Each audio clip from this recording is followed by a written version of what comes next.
নমস্কার। যুক্তি তর্ক সঙ্গে অর্কই আপনাদের স্বাগত। আপনাদের সঙ্গে আমি অর্কপ্রভ সরকার।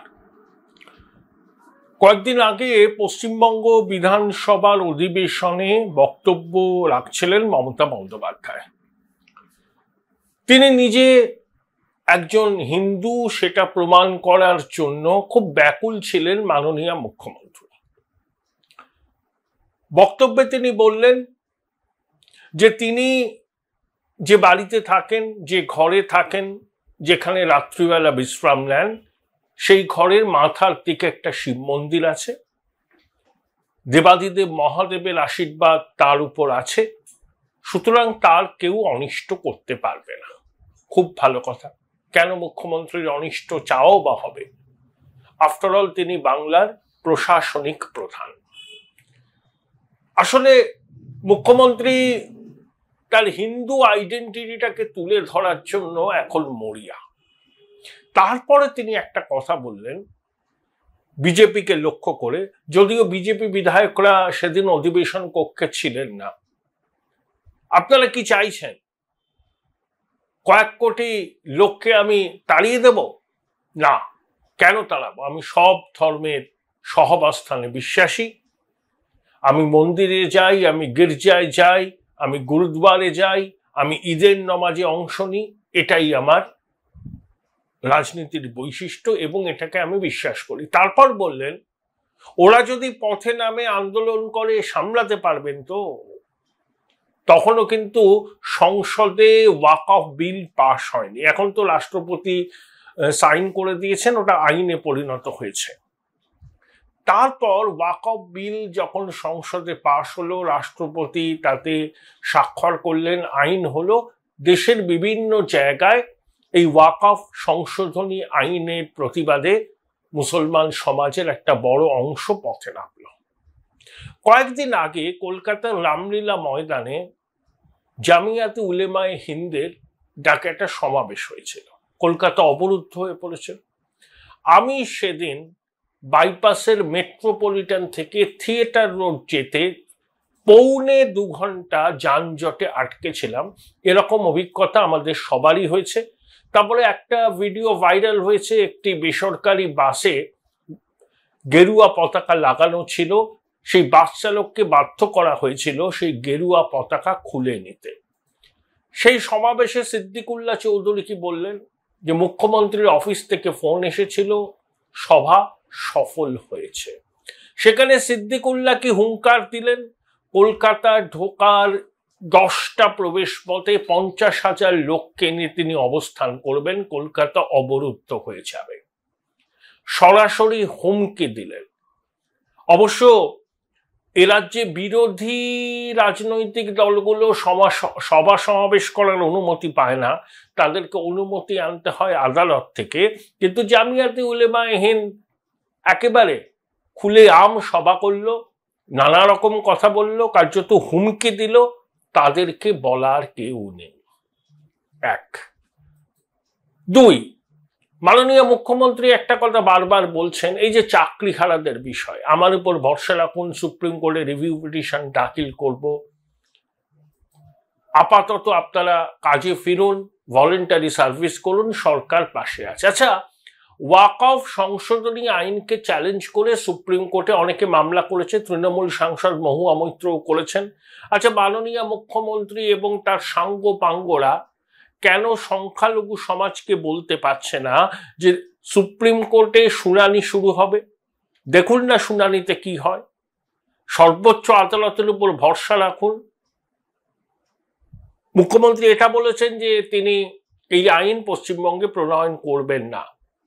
যদি আইন দেশের সরকার পাশ করে, একটা সাংবিধানিক সরকার, সংবিধানাতে নিয়ে শপথ নেওয়া মুখ্যমন্ত্রী কিভাবে বলেন যে আমি এই আইন বলবৎ করব না? বিতর্কের বিষয়। মুখ্যমন্ত্রী অনেক সময় এরকম বলেন, কিন্তু সুপ্রিম কোর্টে শুনানি শুরু হবে, তার আগে ওনার কি বলা উচিত ছিল না সংখ্যালঘু সমাজকে আপনারা দেশের সর্বোচ্চ আদালতের উপর ভরসা রাখুন, দেখুন না আদালত কি রায় দেয়, তারপরে পরবর্তী পদক্ষেপ নেওয়া যাবে? বলেননি। 3, কেরালার মতো রাজ্য যেখানে মুসলমান জনসংখ্যা অনেক, এমনকি জম্মু কাশ্মীর যেখানে মুসলমানরা সংখ্যাগরিষ্ঠ, সেখানে প্রতিবাদ হয়েছে, আন্দোলন হচ্ছে, কিন্তু এরকম হিংসাত্মক আন্দোলন হয়নি। 3, 4, হিন্দুরা কি নিজ ভূমি পরবাসী হবে? মুর্শিদাবাদে 70% সংখ্যালঘুদের বাস, ওখানে তারাই সংখ্যাগরিষ্ঠ, হিন্দুরা সংখ্যালঘু।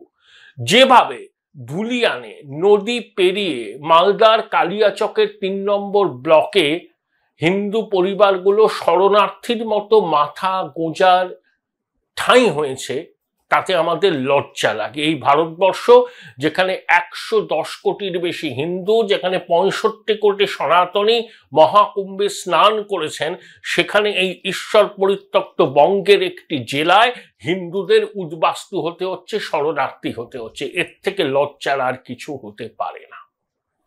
এমনকি 5 দিনের বাচ্চাও এই নিদারুণ বিভীষিকার শিকার হয়েছেন।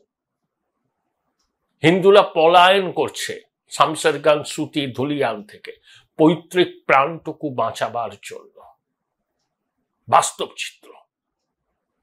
আচ্ছা, কারা এর জন্য দায়ী?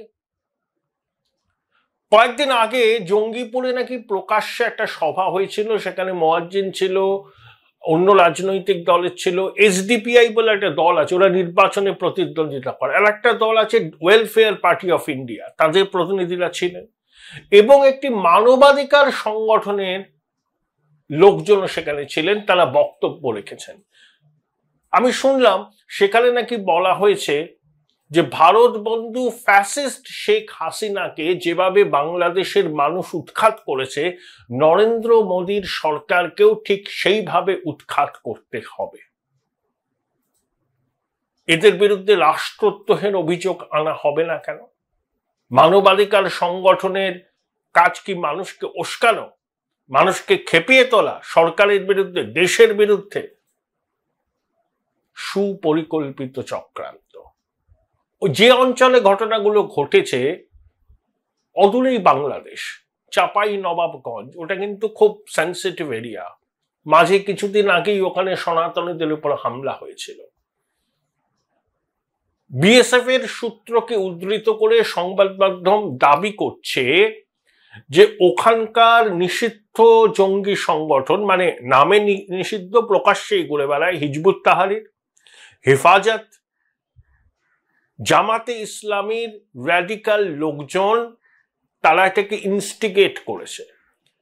তারা নাকি ভিডিও কলে কথা বলে এখানকার যারা আছেন তাদেরকে উৎসাহিত করেছেন এইভাবে পথে নামার জন্য। অর্থাৎ ইউনূসের সরকার যে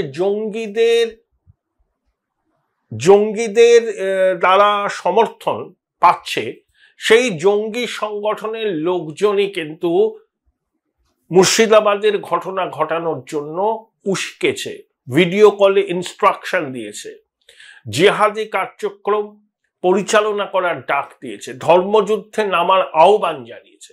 স্পষ্ট জঙ্গি জিহাদিদের যোগ আছে।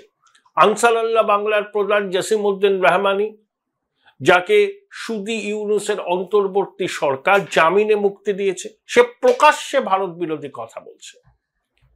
সেই আনসারুল্লাহ বাংলার স্লিপার সেল নদিয়া, মুর্শিদাবাদ, মালদা, দিনাজপুরে সক্রিয়, এমনকি আসাম, কেরালা থেকেও তাদের সদস্যদের এসটিএফ গ্রেপ্তার করেছে। এদের লোকজনেরও পরিষ্কার যোগ আছে। যে এপিডিআর এর যারা, মানে ওই মানবাধিকার সংগঠন যেটা সংবাদ মাধ্যমে রিপোর্টে আসছে, যারা উস্কেছেন, তাদের সঙ্গে বাংলাদেশের একজনের যোগ আছে। তিনি কে? একসময় আগুন খেকো বামপন্থী বিপ্লবী, যিনি 70-এর দশকে আমাদের রাজ্যে যে নকশাল আন্দোলন হয়েছিল, সেই নকশাল আন্দোলনে অনুপ্রাণিত হয়ে বাংলাদেশে আনসার বিপ্লব করতে চেয়েছিলেন, সফল হননি, আমেরিকা পালিয়ে গিয়েছিলেন, তারপরে ফিরে এসেছেন।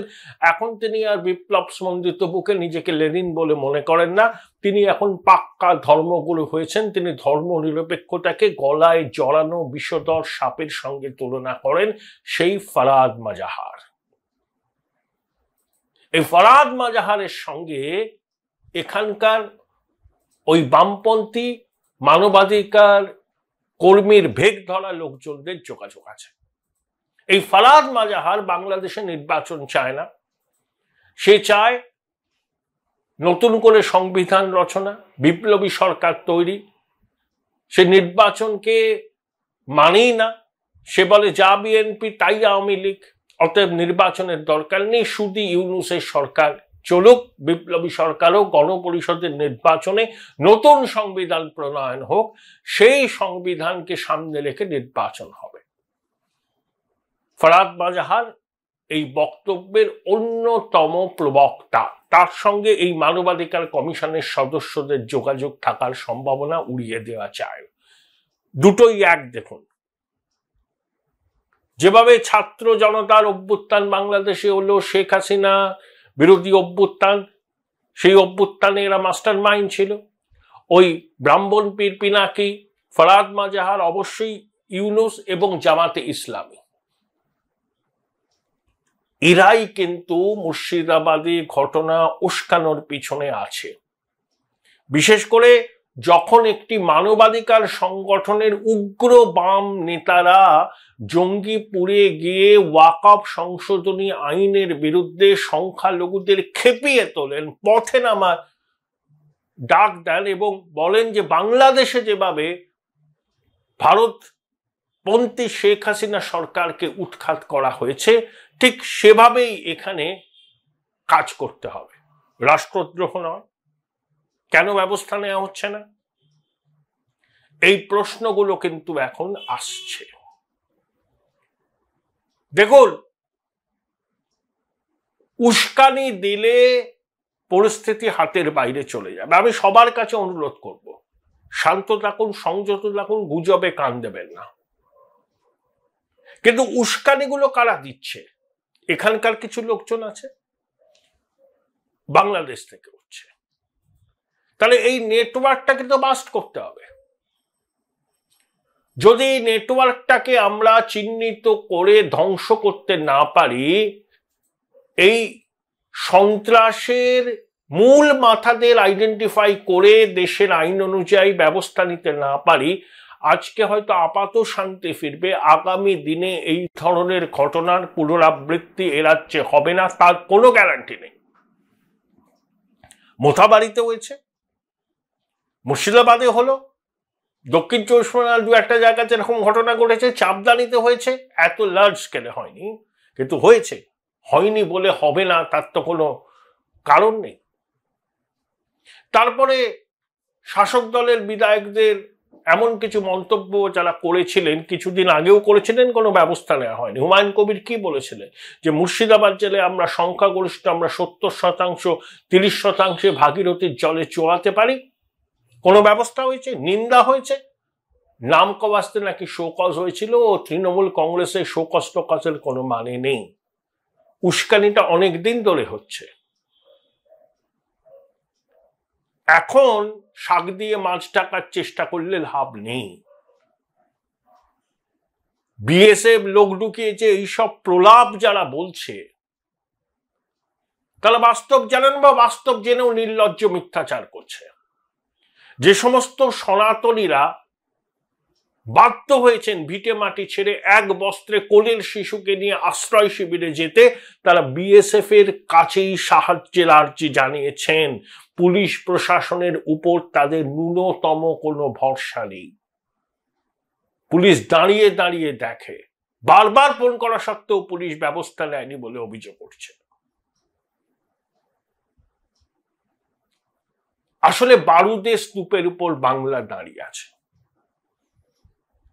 যারা তথাকথিত ধর্মনিরপেক্ষ না, তাদেরকে বলি বাস্তবটা দেখুন। ধর্মনিরপেক্ষতার মানে এই নয় সংখ্যালঘুর সাম্প্রদায়িকতা নিয়ে নীরব থাকা। প্রকৃত ধর্মনিরপেক্ষতা হলো সব ধরনের সাম্প্রদায়িকতার নিন্দা করা। সংখ্যালঘুর সাম্প্রদায়িকতা, সংখ্যাগরিষ্ঠের সাম্প্রদায়িকতা, সবকিছুর নিন্দা করা উচিত দ্বর্থহীনভাবে। এখানকার তথাকথিত বুদ্ধিজীবীরা এই সংখ্যালঘুর সাম্প্রদায়িকতা নিয়ে মুখে কুলু পেটে থাকেন, তারা সংখ্যালঘুদের ভোট ব্যাংক হিসাবে ট্রিট করেন এবং বিজেপির জুজু দেখিয়ে তাদের মনে একটা আতঙ্কের পরিবেশ তৈরি করেন। তার সুফল তারা ভোটের বাক্সে পান। সেই খেলা আগেও চলছিল, এখনো চলছে। 2-2.5 দশক আগে দেশে সাধারণ নির্বাচনে ডাক দেয়া হলে জামা মসজিদের কাছে চলে যেত তথাকথিত ধর্মনিরপেক্ষ দলগুলো, জামা মসজিদের ইমামের ফতোয়া জন্য হাতজোর করে বসে থাকতো। ইমাম সাহেব বলে দিতেন কাকে ভোট দিতে হবে, কিন্তু সেই ইমামের ফতোয়াও এখন ধর্মীয় সংখ্যালঘুদের একটা বড় অংশ মানে না। আজকে ওয়াকফ নিয়ে সংখ্যালঘুদের সমাজের একটা বড় অংশ প্রতিবাদ করছেন, প্রতিবাদ করতেই পারে, আবার একটা অংশ সমর্থনও করছে, এটাও বাস্তব।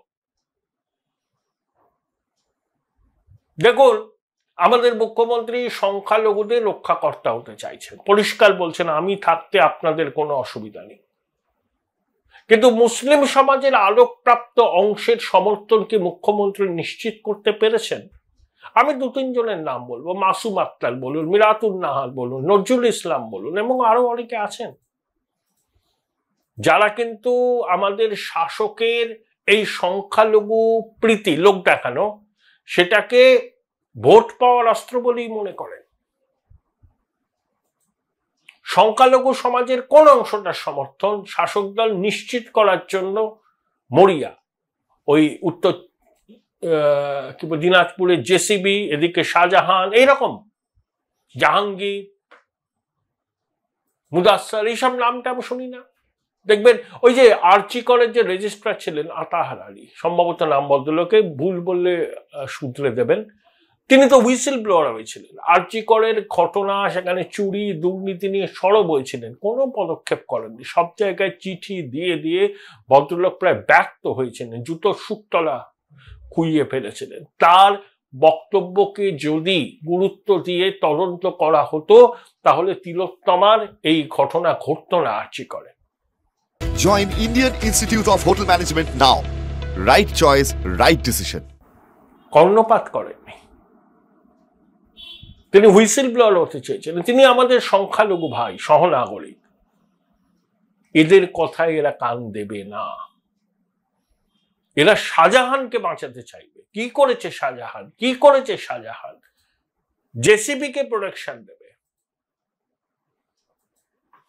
তার জন্যই আজকে এই অবস্থা। বাংলাদেশের জঙ্গি জিহাদিদের উস্কানি আছে, তারা উস্কেছে এখানকার র্যাডিক্যালদের। বাড়িতে অনেকদিন ধরে পরিকল্পনা যে বাড়ির ছাদে ইট মজুত করে রাখা হয়েছিল যাতে নিরাপত্তা বাহিনীকে লক্ষ্য করে ইট ছোঁড়া যায়। রেলের সম্পত্তি ভাঙচুর হলো, এর সঙ্গে ওয়াকফ সংশোধনী বিলের প্রতিবাদের কি সম্পর্ক? ছবি আমরা দেখেছি, সবাই দেখেছেন, হিংস্রভাবে ভাঙছে। সিএ এর বিরুদ্ধেও একই ধরনের ঘটনা ঘটেছিল মুর্শিদাবাদে, তা থেকেও আমরা শিক্ষা নিইনি। এখন শাক দিয়ে মাছ ঢাকার চেষ্টা করা হচ্ছে। মুখ্যমন্ত্রী অসাম্প্রদায়িকতার বার্তা দিচ্ছেন, বলছেন অধার্মিকের মতো কাজ করবেন না। তিনি সিদ্দিকুল্লাহ চৌধুরী যখন এই ধরনের হুমকি দেন, কলকাতা শহরে ঢোকার 10টা এন্ট্রি পয়েন্টে 50,000 লোক নিয়ে এসে আমরা অবস্থান করব, আমরা দেখিয়ে দেব আমাদের কত তাকাত, এই কথাটা চৌধুরী সাহেব, যিনি ক্যাবিনেট এই মন্ত্রিসভার সদস্য, তিনি ঘোষণা করছেন। এটা কার্যত হুমকি। শক্তি দেখাবেন, কেউ কোনো প্রতিবাদ করে না। এরা সভা সমাবেশ করার অনুমতি পায়, কিন্তু বিরোধীরা অনুমতি চাইলে পায় না, আদালত থেকে অনুমতি নিতে হয়। এই যে র্যাডিক্যাল লোকজন এই কাণ্ডখানা ঘটালো, এর পিছনে বাংলাদেশের জঙ্গি জিহাদিদের উস্কানি আছে, যারা ইউনূসের সরকারের সমর্থক। হিন্দুরা আবার নিজ ভূমে পরবাসী হবে। দেশভাগের স্মৃতি অনেকের দেশভাগের ঘটনা অনেকের স্মৃতিতে এখনো উজ্জ্বল, সেই ক্ষত দূর হয়নি, এক বস্ত্রে চলে আসতে হয়েছিল তাদেরকে। তারা জানেন কি আতঙ্কের মধ্যে তাদের দিন কেটেছে। আবার কি সেই ঘটনার পুনরাবৃত্তি হতে চলেছে? সতর্ক হতে হবে। যত মাননীয় সংখ্যালঘু কনসলিডেশন করবেন, ঠিক একইভাবে হিন্দু ব্যাকল্যাশ হবে, হিন্দু কনসলিডেশন হবে।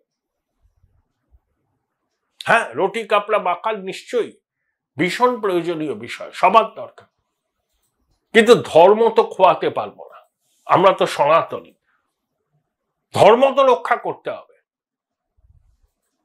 খুব কঠিন পরিস্থিতি, খুব এই পরিস্থিতি বাংলায় হবে আমরা কিন্তু কিছুদিন আগেও ভাবতে পারি।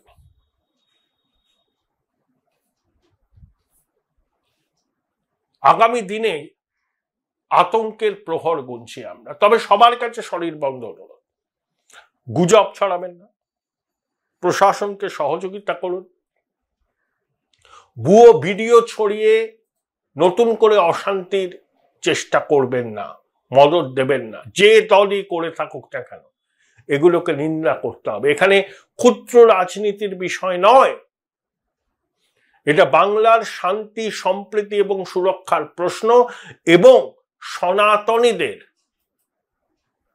আত্মমর্যাদা নিয়ে টিকে থাকার প্রশ্ন। ভারতবর্ষ ধর্মনিরপেক্ষ আছে এই জন্যই যে ভারতবর্ষের 110 কোটি মানুষ সনাতনী ধর্মাবলম্বী। সেই জন্যই ভারতবর্ষ ধর্মনিরপেক্ষ, সব ধর্মের মানুষ তাদের ধর্মাচরণের অধিকার পায়। এই যে শপিং মলটা ভাঙচুর হলো, ঠিক বাংলাদেশের ঘটনা দেখুন, তৌহিদি জনতা গাজায় ইসরায়েলের আগ্রাসনের বিরুদ্ধে প্রতিবাদ হচ্ছে, ভালো, করতেই পারেন। তবে কেএফসির আউটলেট, ডমিনোজের আউটলেট, বাটার আউটলেট, শপিং মল লুটতরাজ করা হবে কেন? এর সঙ্গে ইসরায়েলি আগ্রাসনের কি সম্পর্ক আছে? 2024-এর 5ই আগস্ট একই ঘটনা ঘটেছিল বাংলাদেশে। দেখুন, আমাদের পশ্চিমবঙ্গে একটা শপিং মল ভেঙে চুলে লুটপাট করে চলে গেল। ওই তৌহিদি জনতারই অনুসারী এরা, যারা এই কাণ্ডটা করেছে, এবং বাংলাদেশের স্পষ্ট জঙ্গিদের স্পষ্ট উস্কানি নির্দেশ ছিল, নইলে এই ঘটনা ঘটতে পারে না। কেন্দ্রীয় সরকারের উচিত ওখানে অনেক নজরদারি করা এবং কেন্দ্রীয় বাহিনীকে অনেকদিন মোতায়েন রাখা, নইলে মানুষের আস্থা ফিরবে না, ঘর ছাড়ারা ঘরে ফিরতে পারবে না। পরিশেষে একটা কথা বলি, বাংলাদেশের প্রসঙ্গ যখন উঠলই, ইউনূসের অন্তর্বর্তী সরকার বিদেশি নাগরিকদের গুরুত্বপূর্ণ পদে নিয়োগ করছে। ওই রোহিঙ্গা সম্পর্কিত স্পেশাল রিপ্রেজেন্টেটিভ আছেন ইউনূসের, খলিলুর রহমান, তাকে জাতীয় নিরাপত্তা উপদেষ্টা করা হয়েছে এবং ডিফেন্স অ্যাডভাইজার করা হয়েছে, বা প্রতিরক্ষা মন্ত্রীর সমতুল্য। তিনি কিন্তু শোনা যাচ্ছে বিদেশি নাগরিক। শুধু ইউনূস নিজের স্বার্থে, স্বজন পোষণের জন্য একটা স্বাধীন সার্বভৌম দেশের গুরুত্বপূর্ণ পদ এমন মানুষদের দিচ্ছেন যারা বাংলাদেশের নাগরিক নয়। বাংলাদেশের মানুষ ভেবে দেখুন তারা কিভাবে বিষয়টা দেখবেন। আর আম্বেদকর জয়ন্তী, সংবিধান রক্ষা করতে হবে, সংবিধানের মূল কাঠামোর প্রতি আমরা যেন অবিচল থাকি। হাতে করে সংবিধান নিয়ে ঘুরলে পরেই সংবিধানের মর্যাদা রক্ষা করা যায় না।